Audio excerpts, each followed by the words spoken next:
and I run a support group on Facebook, and a lot of people know me. I'm the blue butterfly. And I've followed the science, of course, since 1989. And over the years, I've watched what we've learned, and I've looked at my symptoms to kind of connect, you know, this thing is probably causing this, or this thing is probably causing this, looking for that downstream effect. When you guys are writing your research papers, I think we could speed up that 17 years thing if you would include what the downstream symptoms could be from this finding. So when we walk into our doctor's office and we say, I have all these symptoms, could you look for this, like the red blood cell deformation? Could you look for this because maybe that's explaining my symptoms?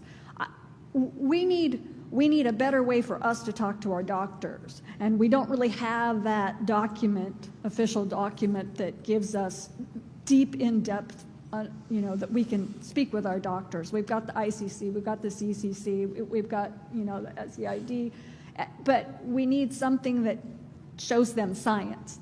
They don't want conjecture. So if we could just ask that when you're doing those research papers anytime, and I've seen that you've done it in some, if you'd just be a little bit more specific about the more odd symptoms we have, like paralysis and you know, the can't regulate body temperature, those kind of really odd things that we get that, really? Look, that'd be great.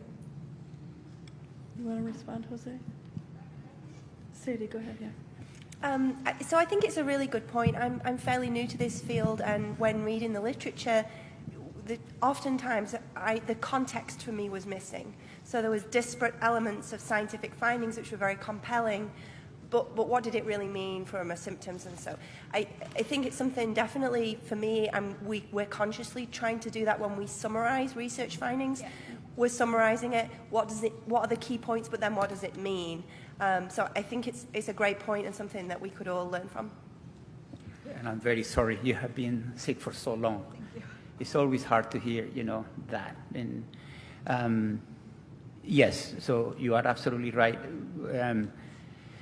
There was that paper with the correlation with symptoms and cytokines, so that is one example, but we need more. And one thing that MEadvocacy.org is doing is putting together those clinicians who have been in the field for decades, and so that the whole thing can be distilled into a document that, because that is considered evidence when you have what is called by consensus, you know, the sort of like the highest level of evidence, that is like the holy grail of evidence, is when you have a randomized, double-blind, placebo-controlled trial with enough numbers of patients there, then that nobody argues with that. But consensus opinions also matter and weight. So I think that Mary's effort will result in publications that we hope that patients can take to their physicians and say yes. And the other piece that I will urge you to use is Tony Komarov's editorial in the Annals of Internal Medicine, where he titled ME/CFS is a real illness. I use it when other colleagues who I want to invite to collaborate with me ask me for, like, send me something introductory, and I know that they might be in the camp of skeptics of the disease. So I use his editorial to say it's a real disease in a journal that has lots of prestige. But yes, we need to do more. And sorry, we haven't done more. Yeah, just to clarify is that we're looking for, a lot of us have found a doctor that says, yeah, you're really sick. But they're trying to make that connection between, okay, which of these symptoms can I work on? We're trying to help the doctors help us. And so I'm looking for that, not just the overall, yes, you're sick, but, okay, now you're sick, now what do we do?